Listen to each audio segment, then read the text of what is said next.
A lição nós vamos ficar um pouquinho, ou vamos voltar na lição. Nós comentamos a lição passada sobre o desafio de Elias, né, no Monte Carmelo. E hoje a lição vai girar em torno desse assunto.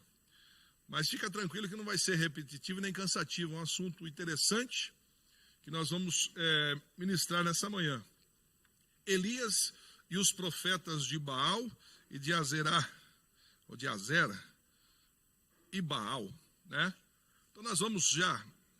O nosso textuário diz o seguinte: então caiu fogo do céu, do Senhor, e consumiu o holocausto, e a lenha, e as pedras, e o pó, e ainda lambeu a água que estava no rego. 1 Reis, capítulo 18, versículo 38. A verdade prática diz: o Senhor sustenta com sua forte mão todos os que estão dispostos a proclamar a verdade de que Ele é o único Deus e digno de adoração. Tá? Então, já um tema que é muito conhecido nesse texto de 1 Reis, capítulo 18, é esse desafio de Elias. Né? Desafio de Elias aos profetas de Baal, quando ele leva o povo até o Monte Carmelo. E uma das palavras de Elias ao povo é: até quando cocheareis entre dois pensamentos? Né? Então nós já vamos começar nesse versículo, nessa pergunta de Elias. Elias faz essa pergunta, e sabe o que o povo responde para Elias? Nada.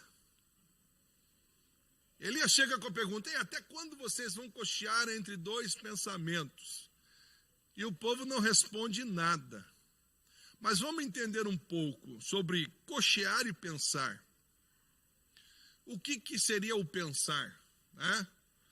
Eu faço uma proposta para você e você diz assim: eu vou pensar, eu vou pesar, eu vou fazer uma análise, eu vou ver o que eu vou escolher. Então, pensar, né, o irmão, Deus usa o pastor, oferece um cargo na igreja para você, e você diz: pastor, eu vou pensar, eu vou fazer o quê? Uma balança, eu quero dar, não dar, um sim ou não.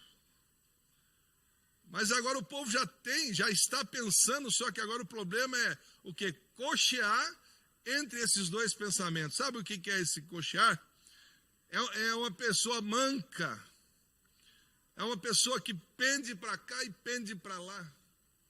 Era a situação de Israel naquele momento. Israel adorava a Deus, mas também adorava a Baal. Então estava assim, ó: eu te amo, Baal, eu te amo, Deus. E estava nessa. Então, até quando vocês vão capengar para cá e para lá? Essa era a pergunta do profeta ao povo. Aí que vem o que para a nossa vida nessa manhã?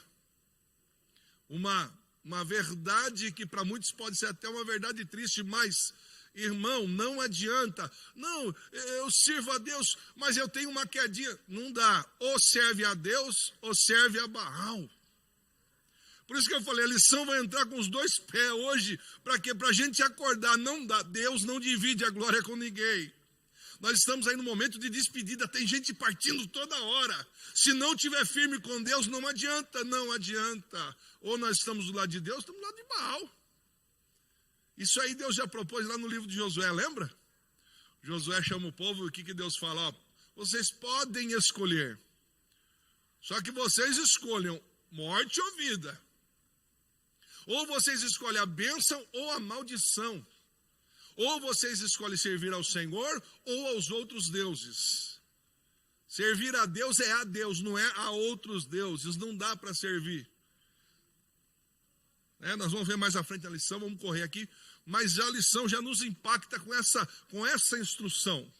Não dá para dividir, não dá para adorar a Deus e adorar o mundo, não dá para servir a Deus. Eu tenho um deslize. Não, a gente tem que servir a Deus. Deixa eu só dizer uma coisa para os irmãos: errar, pecar, todos nós estamos sujeitos. João falou: filhinhos, não pequeis. Mas lembra da oração de Salomão? Senhor, todo homem peca. Se você pecar, você tem um advogado. Então, o que eu estou dizendo aqui, cochear entre dois pensamentos não tem nada a ver, irmão. Irmão, pequei, irmão, Deus me perdoe. É diferente do que a pessoa conhece a Deus, serve a Deus, mas quer servir ao mundo. Não dá. Então, eu vou deixar bem clara essa diferença, essa questão que servir a Deus, servir a outros deuses. Não dá. É esse que é o cochear em dois pensamentos. O irmão fiel lá, deu um tropeção, pecou, misericórdia. Não, Deus, se ele se arrepender do pecado, ele continua na presença de Deus. Seria até uma das virtudes de Davi. Alguém vai olhar, Davi adulterou, Davi matou, mas ele sempre pedia, Deus, não retira o seu espírito de mim. E você não vê nenhum fio de idolatria ou de Davi seguindo a outros deuses. Você não vê isso aí. Então, errar, nós estamos sujeitos a errar. Mas agora, ou ficar em dúvida se vai servir a Deus, se vai servir ao mundo, se vai servir aos prazeres da carne, aí você está mancando. Aí você está coxando aí, cuidado, a gente não sabe a hora que vai puxar a senha. Como a gente faz até uma brincadeira, mas a gente não sabe a nossa hora. Então, a Bíblia diz, vigiai, vigiai. Porque não sabeis que hora vai vir o seu Senhor. E eu falo da vinda do Senhor, mas falo também que o Senhor já veio para alguns. Então nós temos que estar preparados. Então, esse cochear, entenderam o que é esse cochear? Ficar com duas opiniões. E digo mais, né? Eu estou vendo no Face alguns embates aí, questão de teologia e questão de conhecimento bíblico. Né? Homens de Deus lá debatendo. Para com isso, irmão. Não precisa disso. Tá? Nós temos que aprender, estamos aqui aprendendo a palavra de Deus nessa manhã. Tá? O que nós temos é que entender que Jesus salva, cura, batiza e leva para o céu. Discussão não vai levar ninguém a nada. Né? Diga só de passagem, vai queimar o filme. Né? Em vez da gente estar brigando contra o pecado, ele está brigando contra o irmão. Então para de brigar contra o irmão. Vai brigar contra o pecado, contra as hostes infernais da maldade, mas vamos viver aí dentro da palavra de Deus. Então, esse cochear, por que esse alerta? Porque agora estão se levantando os seus doutores, a verdade está aqui, não, a verdade está lá. Então tome cuidado, isso está fazendo muitos crentes, dentro da própria verdade, ficar em dúvida, cocheando entre dois pensamentos. Então, em nome de Jesus, pense, sim, não, eu vou servir a Deus, se dedique a Deus, se entregue a Deus. E a introdução da lição já começa justamente falando do profeta Elias, né? É um dos mais relevantes personagens da Bíblia. Foi ele quem apareceu com Moisés no Monte da Transfiguração, conversando com Jesus. E esse é um destacado profeta e, sem dúvida, um modelo de servo a ser seguido.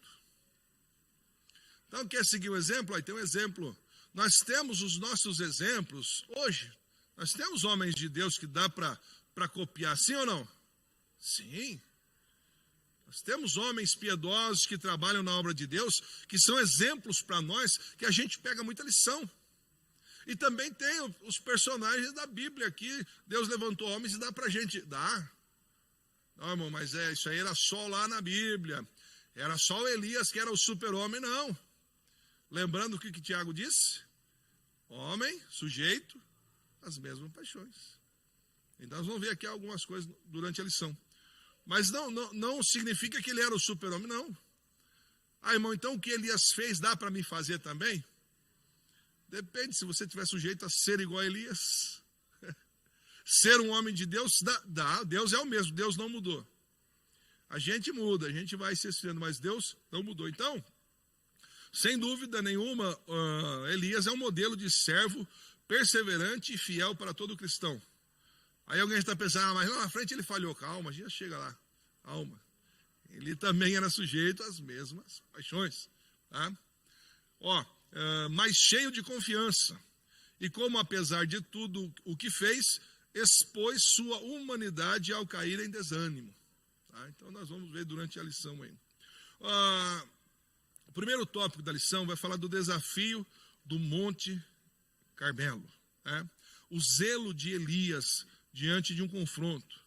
Lembra da história? O que Acabe fez? Acabe tirou a adoração a Deus. Quando ele casa com Jezabel, aí piora a situação, porque ela traz os seus deuses, os seus profetas. Tá? E como o povo está na dúvida, e agora? Não, eu acho que Baal é Deus, olha, não, Deus é Deus e parece que... E a facilidade de pender para as coisas erradas, de pender para o mal, é nítido, né? Pode ver, esses dias eu fiz algo na empresa e alguém falou, tá errado. Foi legal, mas as coisas boas que eu faço ninguém segue. Né? Lembra do Einstein lá, que disse que fez a tabuada lá? E na última ele colocou errado. E alguém disse, olha aí, o senhor errou.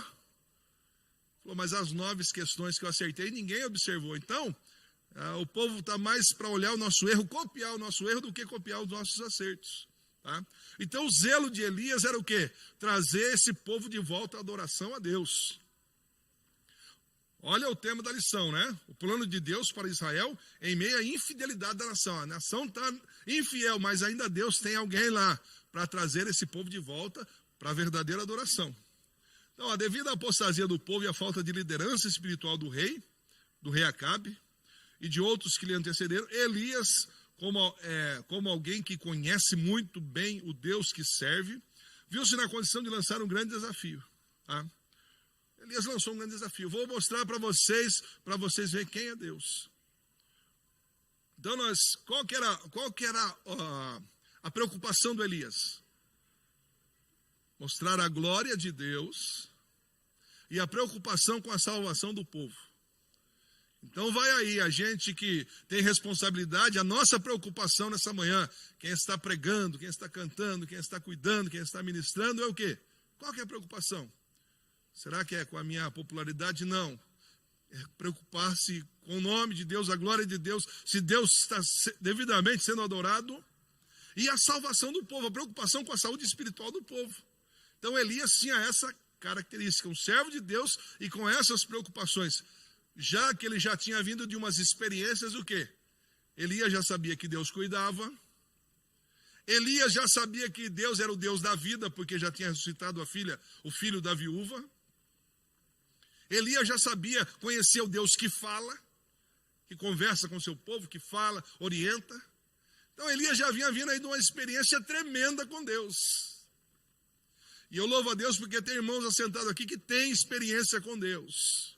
Cada um tem uma experiência diferente hoje, mas tem experiência com Deus. Isso é importante para quê? Para você se levantar como um pregoeiro da verdade, como um arauto e dizer, ó, Deus é fiel, Deus existe e eu tenho experiência com Ele. Não dá para promover embates ou batalhas se você não tiver experiência com Deus. Não dá. Então, o assunto consumiu na minha mente e eu estou pensando, quando o sacerdote passa de largo do homem caído lá da parábola do bom samaritano.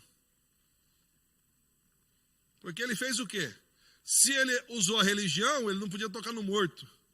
Mas como ele sabia que estava morto se ele nem chegou perto? Sem experiência, sem ter condições de se envolver com problemas, não dá. Elias tinha experiência, sabia do Deus que ele estava falando. Primeira coisa que eu vou deixar claro aqui nessa manhã, você tem que conhecer o Deus que você está pregando. Você tem que conhecer o Deus que você está servindo, senão você está perdendo tempo aqui. Nesses últimos dias nós temos que conhecer o Deus que nós servimos. Ah, irmão, já conheço, não, tem que conhecer mais. A Bíblia diz, prossigamos em conhecer. Totalmente nós vamos conhecer só na glória, nós vamos conhecendo aqui. Ó. Todo dia eu estou conhecendo a Cristo, estou conhecendo a Deus. Então o zelo de Elias fez um grande desafio. Quando ele fala lá, até quando cocheareis entre dois pensamentos? O povo não tinha resposta para a pergunta de Elias. O povo não respondeu nada, o povo calou. Alguém diz, né, quem cala consente, né? Quem cala está se denunciando. E agora? Eu acho que o povo ficou, e agora? Que lado a gente está? Nem a gente sabe que lado a gente está. E aí eu lembro de quem? Da igreja de Laodiceia. Não é nem quente e nem frio. Não está nem servindo a Deus direito e nem a Baal direito. Ó, e o que acontece com quem está em cima do muro? Com os mornos, o que a Bíblia fala? Vomitar-te-ei. Então não dá, ou é quente ou é frio. Ou é salvo ou é perdido. Não tem jeito, não tem meio termo. Não, ele foi salvo porque ele era simpatizante. Não dá. Por isso que tem coisas acontecendo, confundindo a cabeça de muitos. onde a gente pega um cantor de música secular cantando com um cristão. Aí o que acontece? A igreja fica cocheando entre dois pensamentos. Olha que coisa linda, irmão. Olha lá, o cara bebeu a noite toda, prostituiu, vai lá cantar um hino. Olha que benção. Cuidado, Jesus vem, você fica, não dá. Porque se ele vai cantar hino, ele vai converter, ele vai aceitar Jesus, tem mudança. A Bíblia diz que o evangelho tem mudança, transformação. Ah, não, agora peraí, não, ele era cantor secular, mas está na igreja adorando a Deus, mudou de vida. Glória a Deus, esse. Então toma cuidado com a sutileza de Satanás, enganando o povo. E o povão vai né, nesse engodo aí. Então, Elias era zeloso, tá? O problema de não saber quem adorar, né? Entretanto, mesmo sendo falsos, esses ídolos exercem muita força e influência sobre o coração do homem, tornando-o tão ignorante quanto eles próprios. Vai outro alerta aí. Por incrível que pareça, os falsos deuses, eles promovem o quê? Uma força muito grande. A propaganda que eles fazem é muito tremenda. O povo cai. E o povo gosta de um barulho, não gosta, o povo gosta de movimento.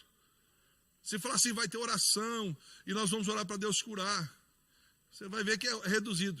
Ó, lá já está curando, e o povo corre para lá.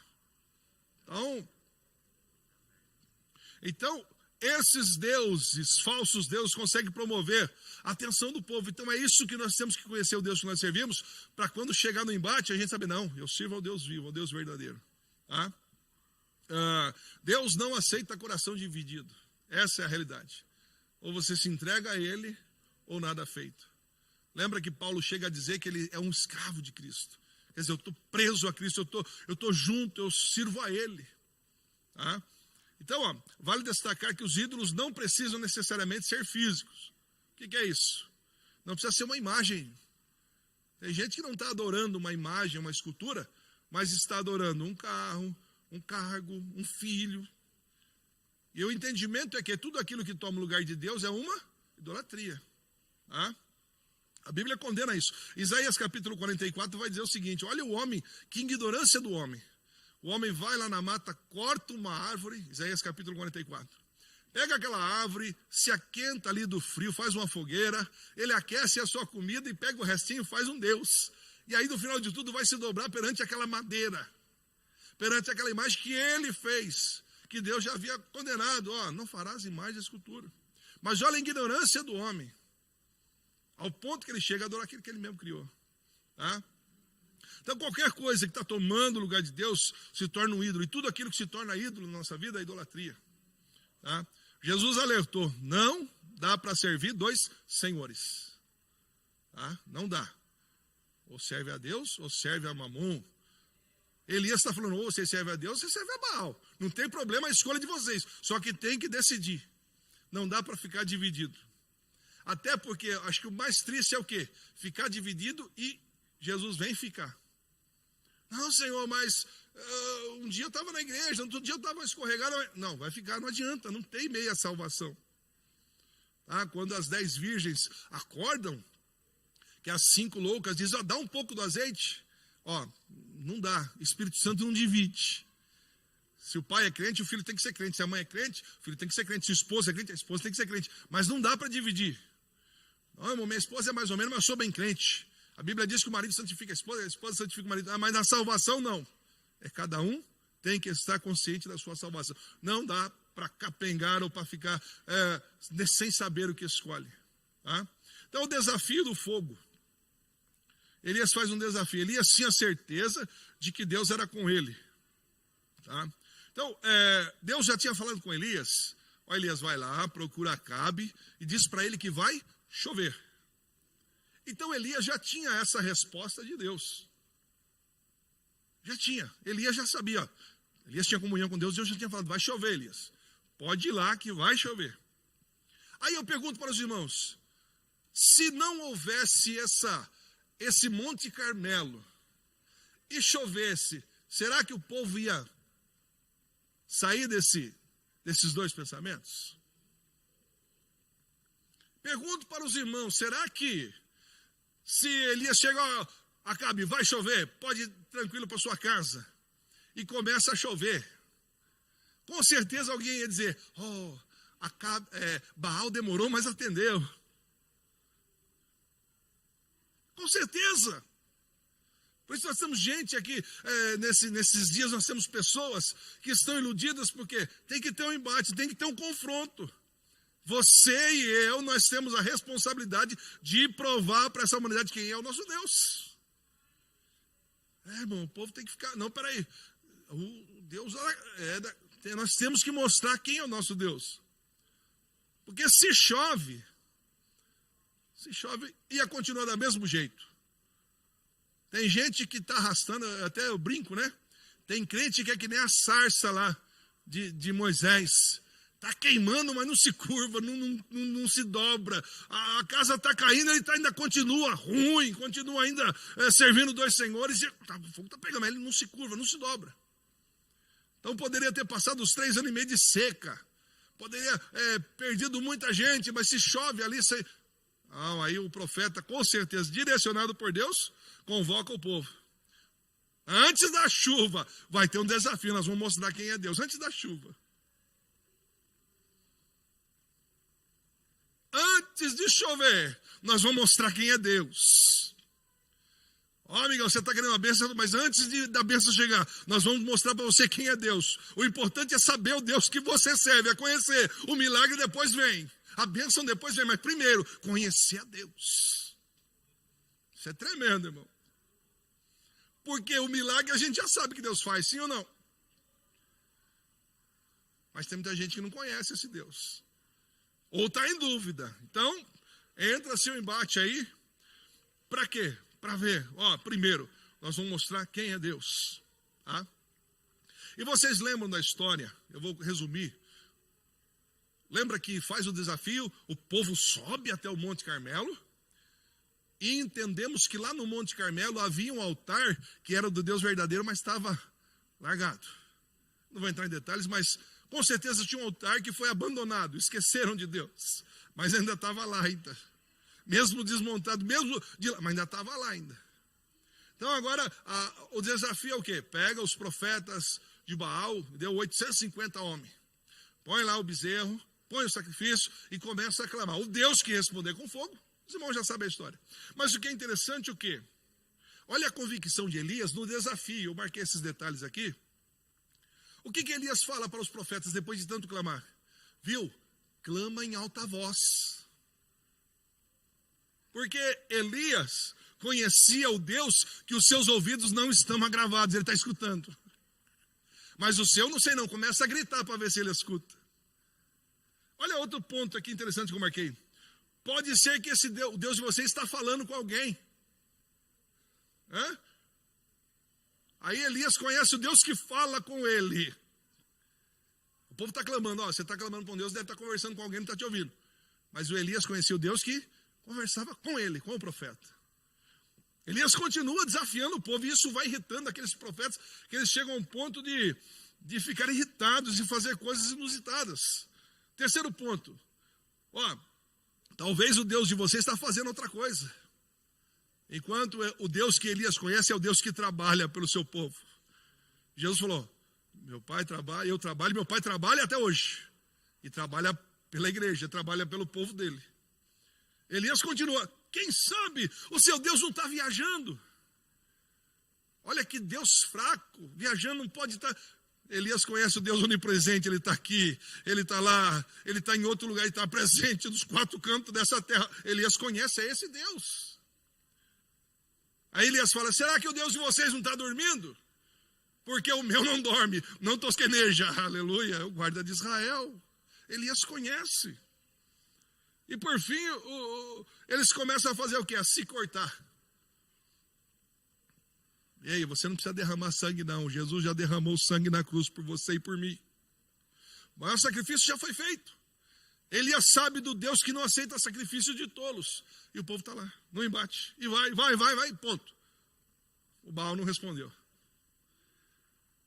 Você vê que o assunto da chuva está de lado agora, porque, agora o negócio, se chovesse, ainda havia um pezinho para o povo se voltar a Baal. Baal não respondeu não. Você já imaginou 850 homens gritando? que tropeca, não é? E a Bíblia vai dizer que eles começam a pisar no altar deles. Acho que começou um sentimento de tanta ira que eles começam a pular em cima do altar e bagunça tudo. Imagina como é que ficou isso. Por isso que eu entendo que havia 2 altares, o que foi erigido para Baal, aí de repente, agora Elias vai entrar em cena. Por isso que eu falo, talvez tinha um altar lá esquecido, que o profeta vai arrumar. Seria muito ingrato tirar o sacrifício do Baal. Não, a Bíblia não fala isso. Então, Elias começa a ajustar, a ajeitar o altar do Deus vivo. Opa, agora sim. Ajeita. As 12 pedras já vai trazendo à memória do povo a união de Deus com o seu povo, a 12 tribos. Tá? E o que acontece? Elias começa a orar, depois que ele ajeita tudo. Ainda faz um grande desafio, joga água aí, enche de água até encharcar tudo. Tá? Aí você vai perguntar, mas onde tinha água, irmão? A história diz que o monte era próximo ao mar, então tem toda uma história aí, nós não vamos entrar em detalhes. Mas pegaram a água do mar e encheram ali o sacrifício, que ficou ensopado. Falaram, agora isso aí é para desafiar mesmo. O que quer dizer? A oração simples de Elias. Elias faz uma oração simples, mas ao Deus verdadeiro. A oração simples. Lembra que Jesus falou? O que adianta de vãs repetições? Ou o que adianta pegar o microfone e orar bonito para impressionar o povo? Não tem que impressionar o povo. Eu tenho que falar com Deus. É oração simples, mas ao Deus verdadeiro. E deixa eu dizer uma coisa para os irmãos aqui, só para ficar bem claro. Então existia Baal, Azera. Isso é invenção dos homens. Isso é a mitologia, a invenção são coisas dos homens. Existe Deus e diabo, acabou. O Deus verdadeiro é o diabo que está enganando o povo. As invenções aí dos homens para enganar o povo. Nós temos um Deus e o Deus verdadeiro. E Elias vai clamar ao Deus verdadeiro. Ele faz a lembrança ao Deus de Abraão, que nós comentamos aqui lição passada, Deus de Isaac, Deus de Jacó. Numa oração simples. É uma oração decisiva. Só que deixa eu deixar bem claro aqui para os irmãos uma coisa. Quando que Elias precisava da resposta dessa oração do altar? Um dia depois? Não. Falou, vou orar, Deus do céu, nós voltamos aqui amanhã. Não era oração de ter ser respondido na hora. Porque eu quero chegar num ponto que tem gente orando e a vitória não chegou ainda. Não, irmão, Elias orou, a resposta foi na hora, e eu estou orando e não vejo nada. Calma, irmão. Tem coisa que é na hora. Tem coisa que Deus sabe, agora não, é amanhã. Ó filho, não é amanhã, é depois da manhã. Filho, é o mês que vem. Calma, deixa o meu tempo. Porque o próprio Elias mostrou isso. Orou, o fogo caiu imediatamente, consumiu o altar, e todo o povo gritou, só o Senhor é Deus. Só isso que precisava, só o Senhor é Deus. E o povo de uma voz só o Senhor é Deus. Aí sim, agora o povo saiu do muro. Agora o povo sabe quem é Deus. Matou os profetas lá de Baal, de Azera, matou todos. Agora sim, corre lá que agora vai chover. Agora o povo já se decidiu. Agora vai chover. Mas, mesmo assim, pega essa agora, irmão. Pega essa manhã. Mesmo Elias sabendo que ia chover, com a promessa de Deus, o que ele vai fazer? Orar. Por que eu estou falando isso? Estou falando para irmãos aqui que tem promessa de Deus, sabe que Deus vai fazer, mas eu vou dizer para você, continua orando. O Elias sobe de novo lá no monte, agora acho que não tem ninguém, mas no monte ele sobe lá para orar. E ele ora uma vez só? Não. Fala assim, vai lá, moço. Você corre lá 7 vezes. Só vou terminar aqui quando tiver um sinal. Mesmo que seja pequeno o sinal da tua vitória. Se não tiver sinal, ainda não pare de orar. Não, irmão, Deus que falou, Deus verdadeiro. Não, precisa orar. Não, mas o Deus é o Deus verdadeiro que prometeu, mas ele está falando, continua orando. O moço correu lá, olhou, Elias, não tem sinal nenhum. Vou continuar orando. Você está servindo ao Deus verdadeiro, você conhece o Deus que você serve, mas ele nos manda nessa manhã a continuar orando, a continuar buscando.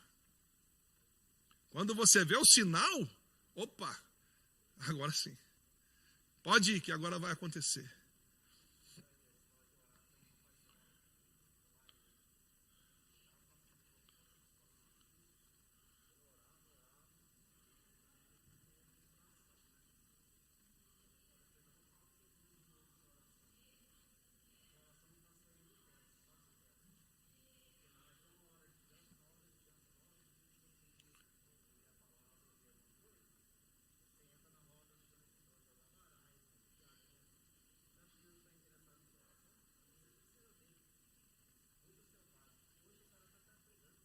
Uma benção, o nosso museu está falando da questão de pessoas que estão orando, mas a sua vida está aí, ó, capengando.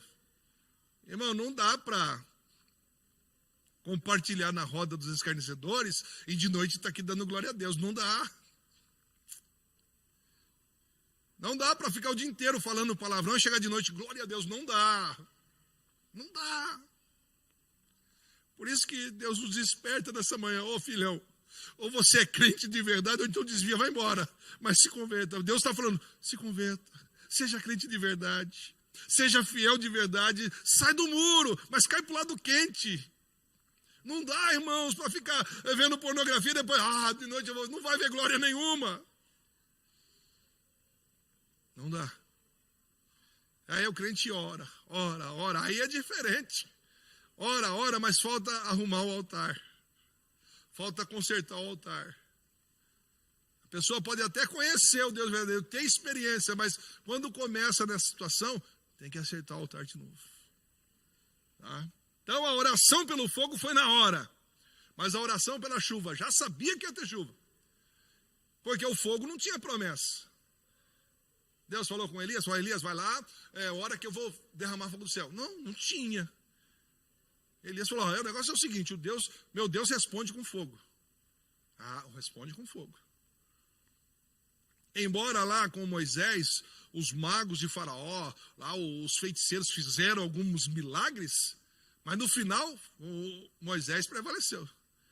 A nossa vara também transforma em cobra. Beleza, mas a minha engole é a sua. Pronto, acabou. Meu Deus é verdadeiro. Por isso que a religião falsa engana as pessoas, porque tem sim. Tem os seus meios, tem os seus artifícios, suas manhas, tem os seus milagres. Eu disse aqui na escola dominical, eu fui confrontado com uma pessoa que ele recebeu um milagre lá no terreiro de Macumba, e agora? Eu tenho continuado lá, Deus verdadeiro. Por isso que não choveu primeiro, porque milagre, às vezes até lá fora tem milagre. Mas o Deus verdadeiro é o Deus que responde com fogo. Ele não divide a sua glória com ninguém. Você tem que sentir essa convicção, ter essa certeza. Tá? Então, a oração pelo fogo respondeu na hora. A oração pela chuva continua orando até ter o sinal. Eu vou terminar aqui antes das 10. Há um tema já foi pregado algumas vezes. O terceiro ponto vai falar dessa exaustão do profeta Elias. Eu não vou entrar em discussão. Hoje há um tema muito forte, a questão da depressão. As pessoas estão passando por depressão. Eu acredito que essa cochear em dois pensamentos, a pessoa começar a esquecer de Deus, ou a pessoa começar a viver só os seus problemas, ela acaba caindo em depressão. Se a pessoa vai para casa só pensando no problema, só pensando que ninguém gosta dela, e começam coisas pequenas que vão gerando essa depressão. Pessoas que não encontram um amigo para desabafar e vai continuando, problema. Perda de ente querido, perda de emprego, perda de dinheiro, perda financeira e tantas coisas que geram depressão. Então, hoje pega seu exemplo de Elias, que Elias teve essa depressão. A depressão, o que é? Analisar os sintomas que a pessoa tem para chegar a uma conclusão. Mas eu vejo aqui um homem, não tanto com depressão, mas o quê? Imagine você, sai para fazer uma tarefa. E no final o resultado não sai do jeito que você queria. Eu entendo, um pensamento meu. Só faltava quem ficar crente? Jezabel. Não era isso, só faltava Jezabel, só o Senhor é Deus. Pronto. Os senhores concordam comigo que só faltava o quê? Jezabel ficar crente. Falei, Acabe, eu fui errado, mas eu peço perdão a Deus e eu vou me converter. Que nada. Ela insistiu, ela continuou com o coração duro. Isso gerou o quê? Essa frustração no Elias. Falou, não, peraí, o quê? Ela vai aceitar? Não, ela vai te matar. Aí você vê como o ser humano não quer morrer. O que ele faz? Ele foge da morte. Ele foge. Porque se ele realmente quisesse morrer, ele fala, não, pode matar, para me tacar. Não, ele foge da morte. Foge da morte. Olha que interessante, é uma coisa muito interessante. Que ele foge da morte lá, debaixo do zimbro, o que ele pede? A morte. Se for matar, Deus me mata o Senhor. Então, pelo menos eu morro digno. Mas eu quero morrer. Por isso que eu falo da frustração, porque Elias fez o quê? Pediu a morte e deitou e dormiu. Um dos sintomas da depressão é não dormir. A pessoa fica alucinada, eu não consigo dormir. O Elias dormiu. O anjo acorda ele, tem comida lá, Elias faz o quê? Enche a barriga. E faz o quê de novo? Volta a dormir. Ao ponto do anjo, acorda, rapaz. O que foi? Depois de tudo, Deus ter falado com ele, falou, vai, ainda tem coisas para você fazer, ainda não acabou, a obra não acabou. Não é porque Jezabel não se converteu que a obra não para, a obra continua, tem mais coisa para você fazer. A história ainda continua. Olha o plano em meio a uma nação infiel, Deus continua com o seu plano. Deus ainda, vai Elias, levanta, come esse pão, tenha força, e corre. Então eu acho que a frustração do momento fez chuva cair, fez fogo cair, né? Matou os profetas de Baal. Inclusive a pergunta dele, qual que é? Por isso dá a entender que, tem um sintoma de depressão, estou sozinho. Você vê que Elias esquece do que Obadias falou para ele. Porque dos 7.000, quem falou foi Deus, mas Obadias tinha encontrado com ele quando Deus mandou encontrar com Acabe. Obadias falou, meu senhor, o senhor não sabe, né? Mas eu estou com 100 profetas lá escondidos, eu estou cuidando deles. Ainda tem 100 profetas fiel ainda. Elias nem lembra, né? Na oração dele podia falar, Senhor, Senhor, não estou sozinho, tem 100 lá escondido. Não, ele nem lembrou, estou sozinho. Não, Elias, você não está sozinho não, rapaz. Eu estou daqui de cima só olhando, tem mais 7.000 lá que ainda não se dobraram a Baal. E mesmo em meio ao caos, a tanta crise, em algum lugar tem alguém com os joelhos dobrados a Deus. Ainda tem fiel nessa terra servindo a Deus. Ainda tem fiel ainda que está, mesmo sofrendo, mesmo em crise, ainda está na presença de Deus. Então, o pedido de morrer, todos nós somos humanos. Por isso que eu falo, né? Às vezes a pessoa cai, peca, e a gente enche a mão de pedras.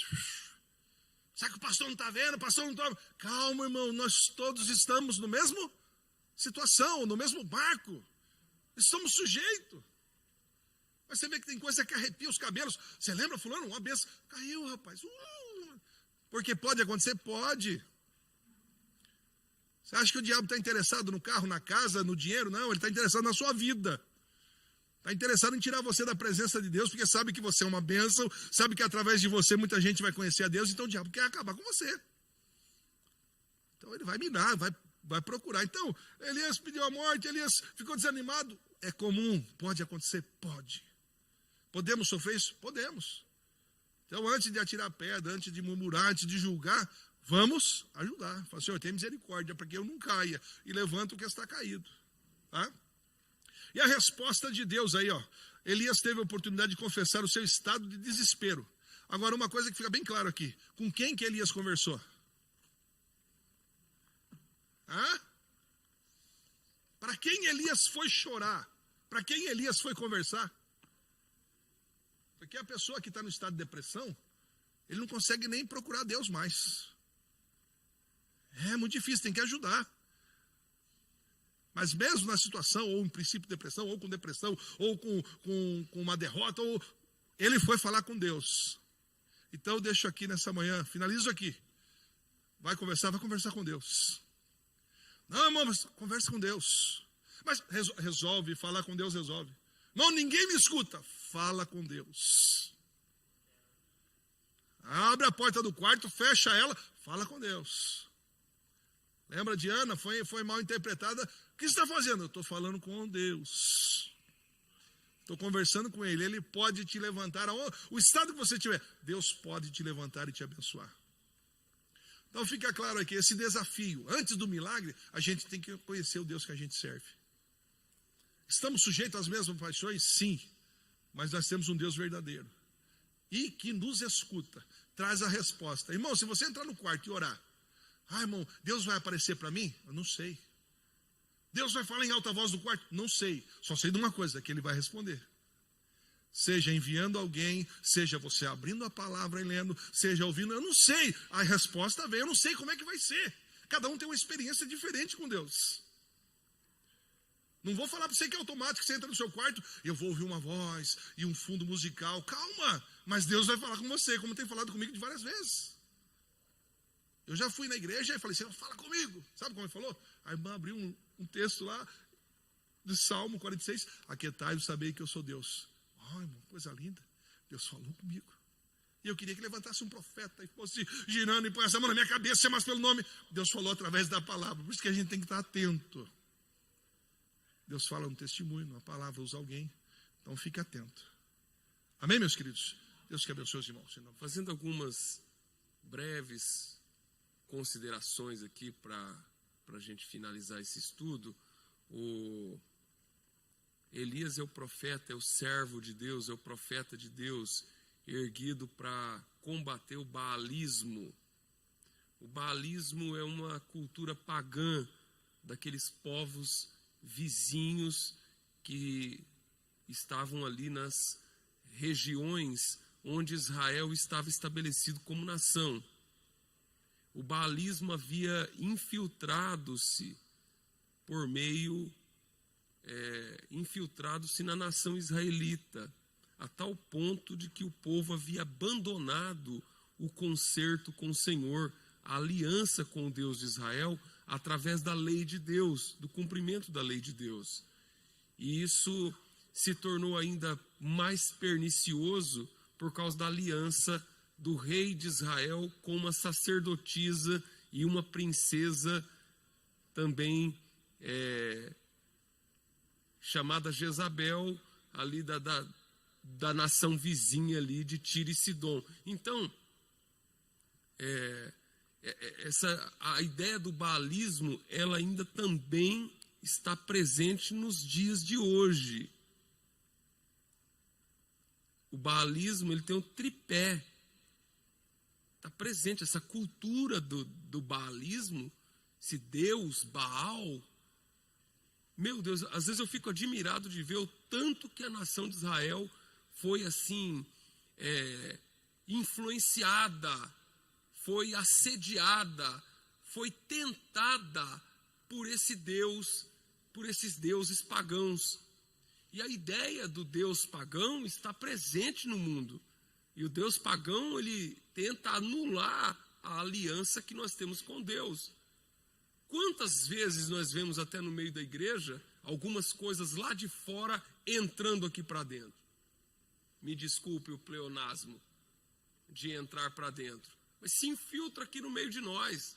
Práticas mundanas, práticas pagãs.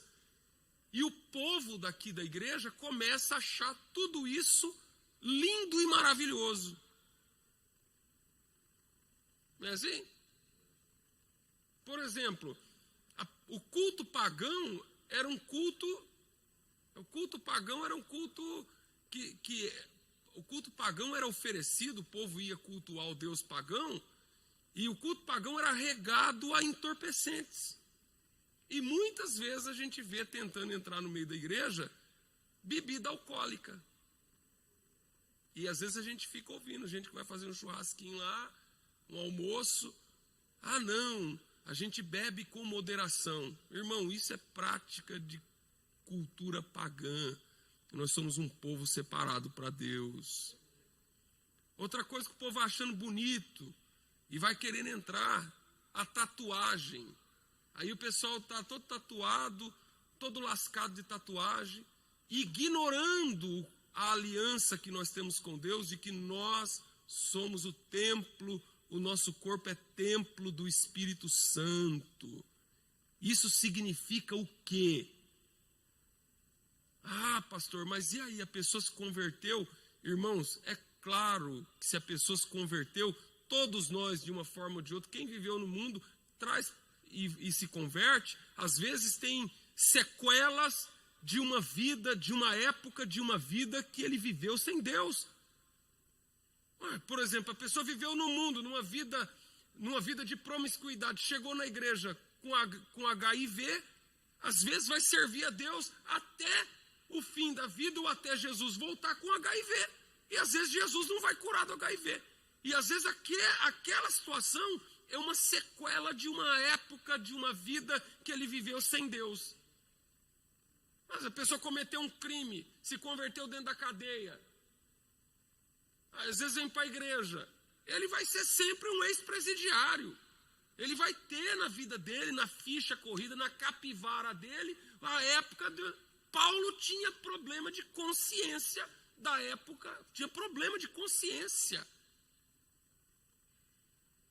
Ele fala, eu não sou digno de ser chamado apóstolo, porque eu matei crente. Ele tinha isso na consciência dele, irmão.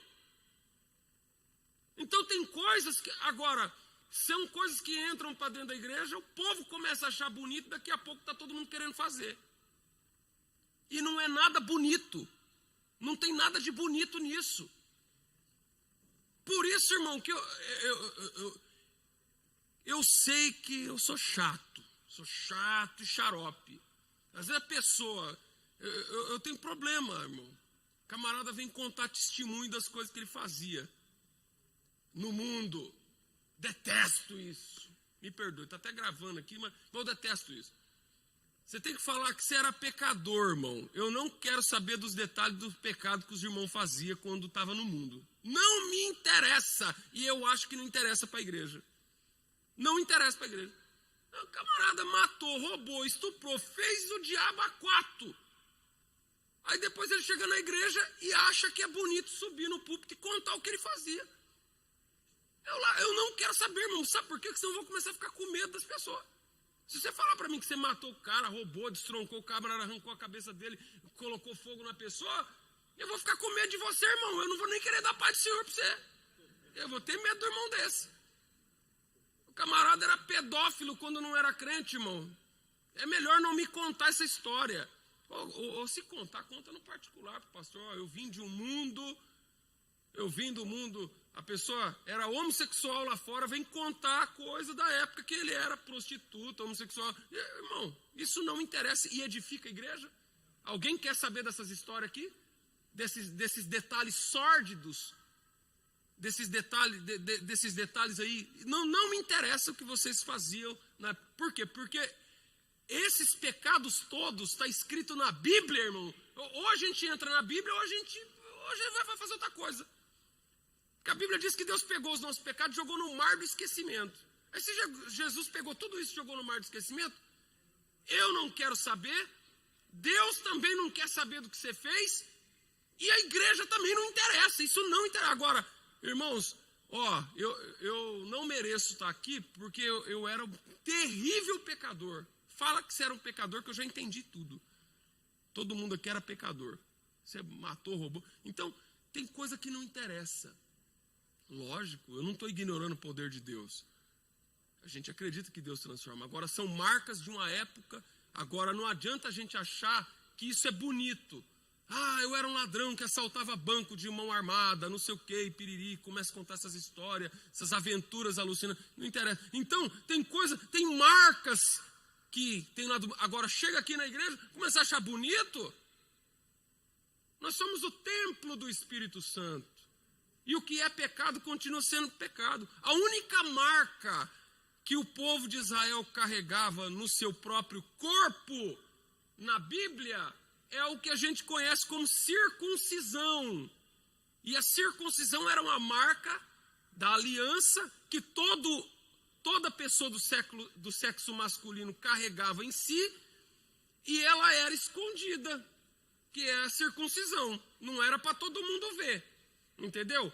E essa circuncisão no Novo Testamento, a Bíblia diz que na Nova Aliança, o nosso coração que é circuncidado. Então, até todas essas coisas da lei foi abolida. Isso nós vivemos na era da graça. Entendeu? Mas não é porque nós vivemos na era da graça que agora Deus só se importa com o coração. Isso é outro papo furado, outra mentira. Não, irmão, nós vivemos na época da graça. Você tá me vendo todo lascado aqui, ó. bebendo, fumando, tatuando, fazendo horrores aqui, mas o meu coração está tinindo com Deus. Mentira! Não tem nada tinindo com Deus não, irmão. Não, é mentira, isso é mentira de Satanás, entendeu? Nós estamos na presença do Senhor. Outro assunto importante é sobre a depressão de Elias. Irmãos, é porque hoje as pessoas usam as palavras assim, que nem banana na feira. E existe também o lobby da indústria farmacêutica. Qualquer um de nós aqui, via de regra, se você for no médico lá contar um pouquinho dos problemas que você está vivendo, ou de algum momento difícil, o médico vai prescrever um psicotrópico para você, um Rivotril, vai te dar um remedinho lá, não, isso aqui é um remédio bem leve para depressão, não sei o que e tal. Por causa do lobby da indústria farmacêutica, porque os caras querem vender, e todo mundo tem problema. Nós temos momentos difíceis. E aí as pessoas que não entendem nada de nada, lê a Bíblia e falam, Elias teve depressão. Eu não acredito que Elias teve depressão. Particularmente, eu não acredito que ele teve depressão, porque a depressão é uma doença. É uma doença mental. A depressão é uma doença mental. Entendeu? E para você dizer que a pessoa tem a doença, você precisa ser um especialista. E precisa ter... Porque assim, vou fazer um exemplo aqui para vocês. Se vocês me derem aqui um pedaço de rapadura para comer, ou uma barrinha de doce de leite, eu vou lá e como aquele doce de leite ou a rapadura, e ali, ao sair da porta ali, o irmão pega e faz o exame de diabetes. O índice de glicose do meu sangue vai estar lá nas alturas. E aí a pessoa assustada vai falar, você está com diabetes. Por quê? Porque ele acusou ali um sintoma. Um sintoma não significa... Então, e aí é verdade porque tem o sintoma, porque o açúcar está lá em cima. Você acabou de beber uma garrafa de Coca-Cola, está lá em cima. Então, agora, para você ter a certeza que você tem uma patologia, os sintomas, são um indicador. Não significa que porque você tem um sintoma que você já tem. Então, o que nós temos aqui são alguns sintomas. Agora, para dizer que a pessoa tem uma patologia, ela precisa ter mais... Você precisa ter um quadro crônico. Para você dizer que uma pessoa tem depressão, por exemplo, faleceu um ente querido, acabou de falecer, a pessoa fica triste, fica inverna, fica angustiada, sofre, chora por vários dias.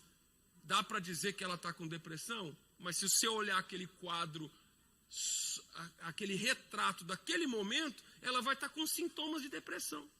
Então ela vai estar vivendo um momento de tristeza, um momento de derrota. Foi o que o Elias viveu. Elias viveu, é isso aqui que a gente tem. Ele viveu um momento na vida dele. Foi um momento de decepção, um momento de tristeza, um momento de conflito, porque ele dizia uma coisa, mas às vezes fazia outra, porque ele, como foi bem dito aqui, ele falava que não queria viver, que ele pediu para não viver mais, mas ao mesmo tempo fugiu de quem queria matá-lo. Então, isso é instabilidade, ele não sabe o que quer, é um momento de confusão na vida dele, por causa da grande decepção que ele sofreu, da grande exaustão que ele viveu um momento de grande exaustão. Se você trabalhar sem parar, feito doido, sem ter descanso, igual ele ficou, 3 dias preparando esse combate com esses profetas, depois ele saiu correndo feito doido atrás da carruagem, tudo isso gerou uma exaustão física, porque provavelmente ficou sem comer e sem dormir direito. Esse enfrentamento que ele fez com os profetas, depois daqui você vê que ele já sai atrás da carruagem correndo. Então, um esgotamento físico, mental e tudo isso. E quando chegou no outro dia, ele viu que Jezabel estava mais forte do que nunca, ele ficou... Ele teve ali um surto. Entendeu? Ele surtou. Isso aí a gente pode dizer. Que ele teve um momento de desapontamento, de decepção e tal. Ele entrou em crise. Ele entrou numa crise. Agora, ele entrou numa crise e correu para o Monte Horebe. Pode ver, o anjo, a intervenção de Deus, Deus era na vida de Elias, irmão. Deus era na vida de Elias. Deus era na vida de Elias. Você pode ver que ele entrou, quando ele teve quando a corda arrebentou para o lado dele e rechicoteou para cima dele, deu a lambada nele, ele ficou perdido, como se arrancasse o chão dele. Ele sai correndo, depois ele deita debaixo de um zimbro e tal. Em seguida já tem um anjo lá, irmão, com pão, com a brasa viva, deu água para ele beber. Ou seja, o profeta foi acudido pelo recurso divino naquela dor que ele estava vivendo. E depois ele vai parar numa caverna no Monte Horebe, que é o monte de Deus. Então, dizer que isso aqui é um processo de depressão, na minha opinião, é um processo de desapontamento, de tristeza, de angústia e tal, que ele viveu e que imediatamente, quando esse processo desencadeou, a Bíblia mostra que o recurso dos anjos de Deus mandou anjo para acudi-lo ali naquela hora. O anjo foi lá, acudiu, deu pão para ele comer, ou seja, não deixou o servo dele descambar para dentro do buraco. Porque assim, o que eu posso dizer também? Que esse momento que Elias viveu também foi um momento perigoso. Que ele poderia, por exemplo, claro, uma grande decepção, uma grande perda, uma grande tristeza, um desastre que acontece com a vida da gente. Se Deus não acudir nós, a gente cai mesmo para dentro da depressão. Entendeu? É isso que eu penso aqui comigo, porque a gente tem que olhar o quadro, mas olhar o quadro numa dimensão maior. Não sair falando, não, Elias sofreu depressão, então quem sou eu para não sofrer? Então também vou cair em depressão. Me dá um remédio aí, que é o que o povo está fazendo com a Bíblia. Eles usam isso como uma muleta para também entrar em depressão. E se você demole para a depressão, ela engole você, irmão. Agora, o que você tem que entender? Elias teve um desapontamento, uma tristeza, uma tragédia, bateu na cabeça dele, deixou ele doido. Só que quando ele correu para o deserto, o Senhor falou, não vou deixar meu servo se perder não. Foi lá e mandou o anjo. Você viu que ele comeu, depois dormiu. E por que ele dormiu daquele jeito? Você pode ver que ele dormiu ali. Por quê? Porque ele não tinha dormido. E aí nós aprendemos o seguinte, irmão, você não é uma máquina não. Deus nunca falou para ele, ó, Elias, você é um super-homem, Elias. Você não é super-homem não. Ninguém aqui é super crente. Comigo aqui é diferente, Deus está comigo. Não, mas Deus socorreu ele e não deixou aquele quadro se desdobrar numa tragédia pessoal para a vida dele. Então nós vemos aqui um homem ferido, um homem passando por um momento muito difícil na vida dele, que sofreu uma decepção profunda, perigosa, mas a gente vê também em contrapartida o cuidado de Deus para não deixar o Elias se lascar. Entendeu? E no meio disso tudo tem um monte de lições que Deus nos ensina a partir dessa questão. Que primeiro, quando ele enfrentou os profetas lá, ele enfrentou os profetas, não comeu. Você pode ver, o capítulo começa, eu fiquei sozinho. Ou seja, ele era um profeta que achava que, se você ler o contexto geral, primeiro, ele era solitário. Então, a solidão cobrou o preço. Naquela hora da decepção, a solidão cobrou o preço, porque ele era uma pessoa solitária e provavelmente achava que não precisava de ninguém. Porque ele sempre reclama da solidão e Deus falou, você está falando que você está sozinho? Porque você é um manézão, porque eu tenho 7.000 que não se dobrou ainda a Baal. Você está sozinho porque você quer. Você está sofrendo sozinho porque você quer. Por que você não pede ajuda? É isso que Deus está falando para ele. Eu estou sozinho, eu achei que eu ia salvar sozinho Israel do Baal, não sei o que e tal. Você está sozinho porque você quer, porque você é cabeça dura. Por que você não tem humildade e não pede ajuda para os 7.000 que não se dobrou Baal? Entendeu? E por que você não pede ajuda? Porque às vezes a pessoa no orgulho dele, não, pode deixar que eu dou conta, eu garanto, Deus vai me dar vitória, eu vou ficar sozinho aqui como o bonitão da balachita. Se lascou. E Deus jogou na cara dele, porque ele jogou na cara de Deus um monte de vezes que ele estava sozinho. Aí Deus falou, você está sozinho porque você quer, porque tem 7.000. E outra, e você ainda comeu carne.